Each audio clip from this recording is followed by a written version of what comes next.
Hello my dear student friends. So in this video lecture we will be starting with the different type of analysis, that is nothing but a super mesh analysis. So up till now in mesh analysis we have studied there were only voltage sources. It is not consisting of any kind of current source, right? But what is going to happen if there is a current source in between two different loops? Then we cannot apply simple KVL in that case. So ultimately the solution for that is nothing but a super mesh analysis. Okay. So let us take one circuit in which in between two loops there is a current source. Okay. So let me draw that circuit.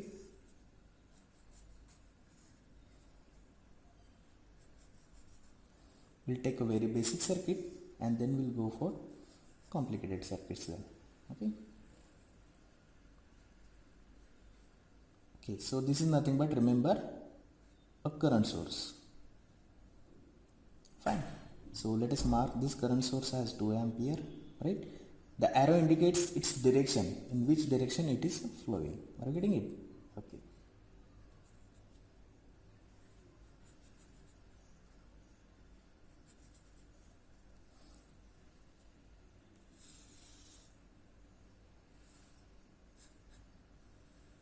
It is a battery source that is of 10 volt. Now let us mark the current resistor values.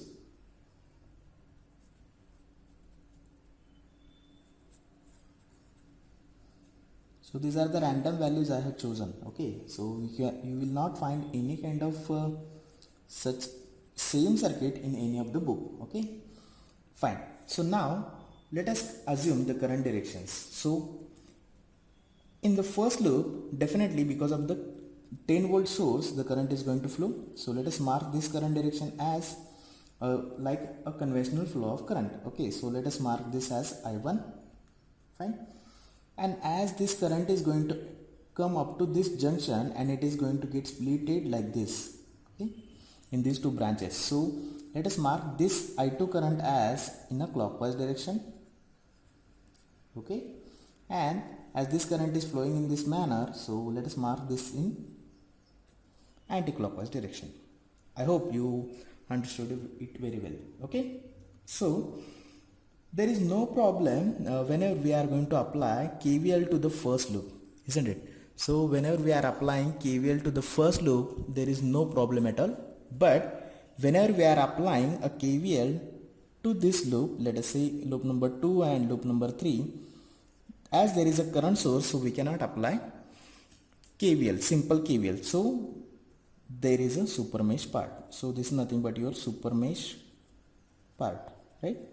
So you need to understand where is the super mesh part, isn't it? Okay.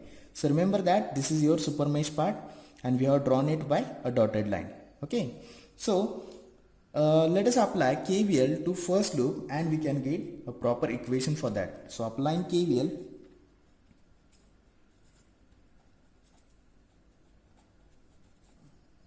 to loop number 1. So there is no problem because there is no current source in this loop. So we can easily apply KVL to that loop. So let us apply it. 10 is equals to 10 into I1. I hope you now are very familiar with this. Okay. 20. So from 20 two currents are flowing but they are in opposite direction. So we need to take their subtraction. From 50, which two currents are flowing? I1 and I3, and both are in same direction. So I1 plus I3. Is that fine? So after modification, we will be getting the equation, final equation as 80 I1 minus 20 I2 plus 50 I3. Okay. So let us mark this as equation number 1. Okay, is it fine? So let us mark this as equation number 1. Now we are going to apply KVL, okay, to loop number 2 and 3. What we are going to do? So remember that whenever the current is entering from this point, it is going to create a positive terminal over here, and whenever it is leaving from this point, then it is creating a negative potential drop. Similarly, plus will be created over here and minus will be created over here. Okay, so for this as well, plus is going to be created over here, minus is going to created over here. Fine.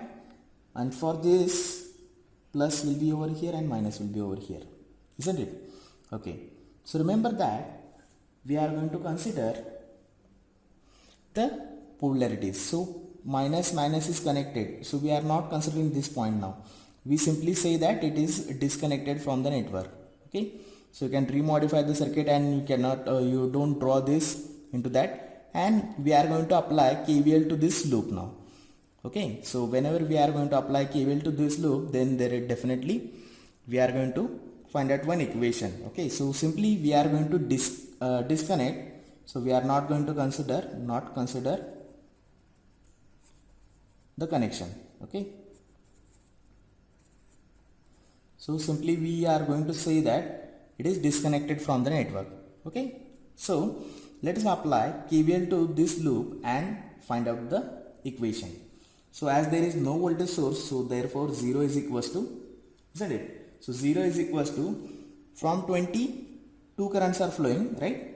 I1 minus I2. Now over here, as we are applying KVL to the loop number 2 and 3 combinedly, so this current must be larger than I1, right? So I2 minus I1 plus 30 I2.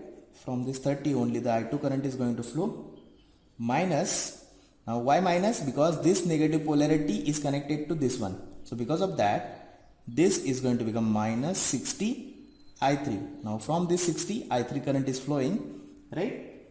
Then again notice this plus is connected to this plus. So therefore again it is going to become minus, okay? Because they are connected in same polarities, okay? Therefore, so minus 50, the current is going to flow from 50 is I1 and I3, and they are in same direction, so we need to take their addition. Is that fine? Are you getting it? Okay, so therefore let us rearrange this equation. So after rearranging, I will be getting equation as 70 I1 plus 50 I2 minus 110 I3.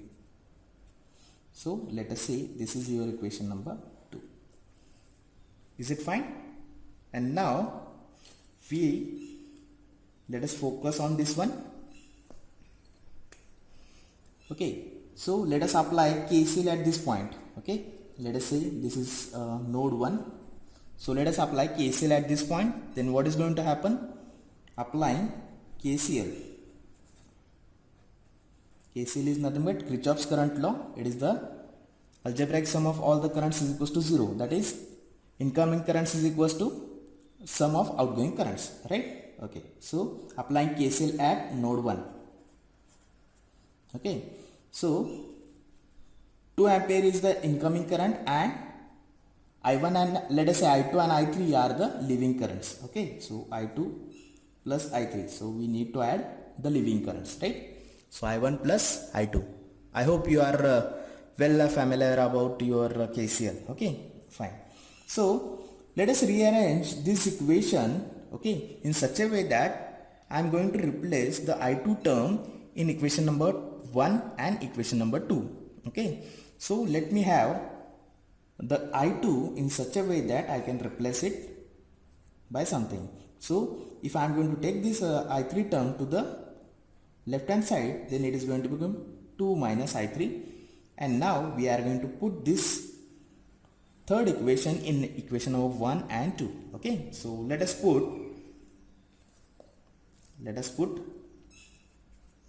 putting I2 is equals to 2 minus I3 in equation 1 we get. Okay, so let us put it. So 10 is equals to 80 I1 minus 20. Now we are going to put I2 as 2 minus I3 instead of writing I2. Okay, plus 50 I3. Got it? Okay. So 10 is equals to do the modification, do the multiplication inside this bracket. So 20 into 2 is 40, minus is going to become plus. Okay, so 20 I3 plus 50 I3, isn't it? So as this is a constant value, can I take it to the left hand side? So it will be get added to this 10. Okay, so let me add it. Fine. So 10 plus 40 is equals to 80 I1. Adding this I3 terms will be resulting as plus 70 I3. So 50 is equals to 80 I1 plus 70 I3 will be the modified equation by putting I2 in equation number 1, right? So let us mark this as new equation as 4. Okay. Now what we are going to do? We are going to put this I2 in this equation number 2. So let us do this. Okay, so let me write the equation number 2 over here first. I'll be writing equation number 2. Is that fine? So 0 is equals to minus 70 I1 plus 50 I2 minus 110 I3. Okay, so this is your equation number 2. Okay, and in that we are going to put I2 as, so putting I2 is equals to 2 minus I3 in equation number 2. We get, okay, so let us put it. 0 is equals to minus 70 I1 plus 50 I2 minus 110 I3. Okay, now over here I am going to replace, instead of I2 I will be writing 2 minus I3. Okay, so minus 70 I1, 50 into 2 is 100, minus 50 I3 minus 110 I3, right? Okay, so what I am going to get? So this 100, if I am going to take it to the left hand side, what is going to become? It is going to become minus 100 is equals to minus 70 I1, right? And minus, if I am going to add 110 and 50, it is going to become minus 160 I3. So this is a modified equation number 5.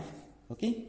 Now what we are going to do? We are going to simplify these two simultaneous equations, equation number 4 and equation number 5. Are you getting it? So let us make this I1 term common so that we can cancel, we can add it and we can cancel out the I1 term, and we can get the value of I3. Okay. So what we are going to do? We are going to multiply by, let us say, by 7 to this equation number 4 and multiply by 8 to this equation number 5. Okay. So let us do this. Multiplying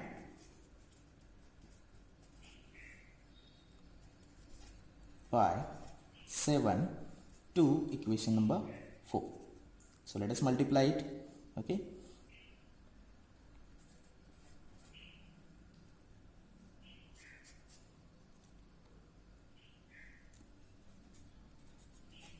Seven into 50 is 350 into 8,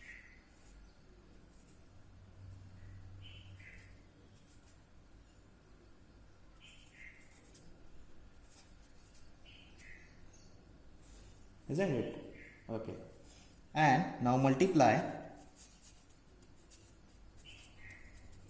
by 8 to equation number 5. Okay. So after multiplication with 8, I will be getting minus 800 is equals to minus 560 I1 minus 1280 I3. Is that fine? Now what we are going to do? We are going to add, let us say this is nothing but equation number 6 and this is equation number 7. Is that fine? Okay, so let us add equation number 6 and 7. We get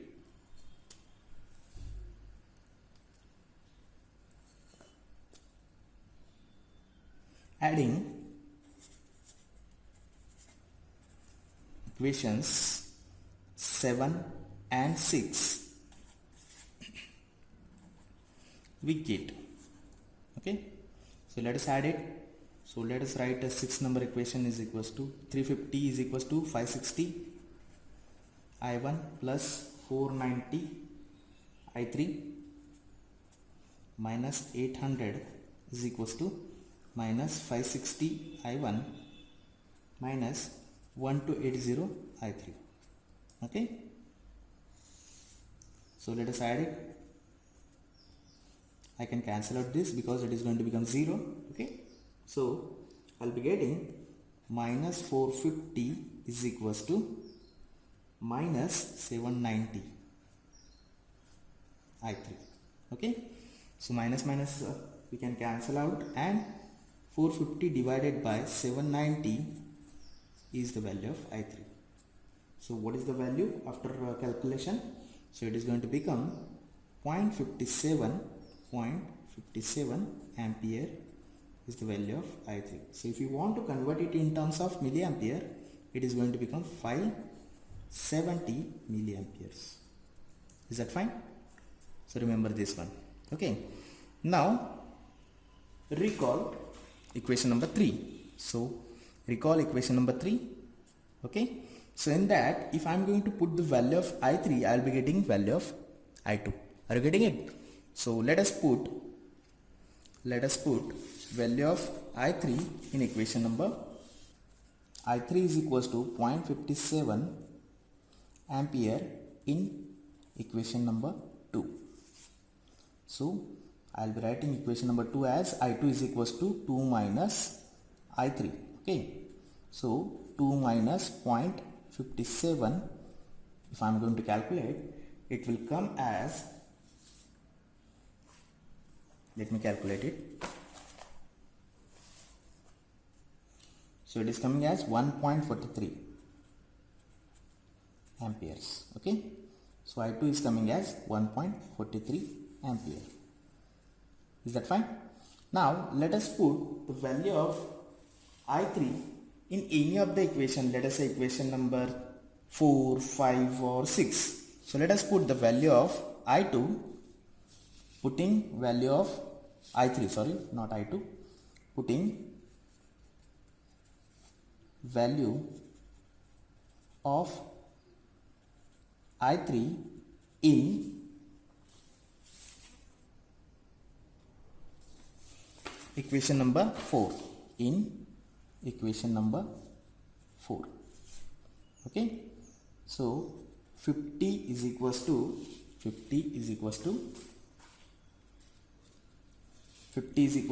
80 I1 plus 70 into, now I am going to put it 0.57. Okay, so if I am going to put it, then I will be calculating as 50 is equals to 80 I1. So this multiplication will result as 39.9. Okay, and if I am going to take this to the left hand side, so 50 minus 39.9 is equals to 80 I1. Okay, so if I am going to do the subtraction, it will result as 10.1 is equals to 80 I1. So let us take this 80 so that we can compute I1.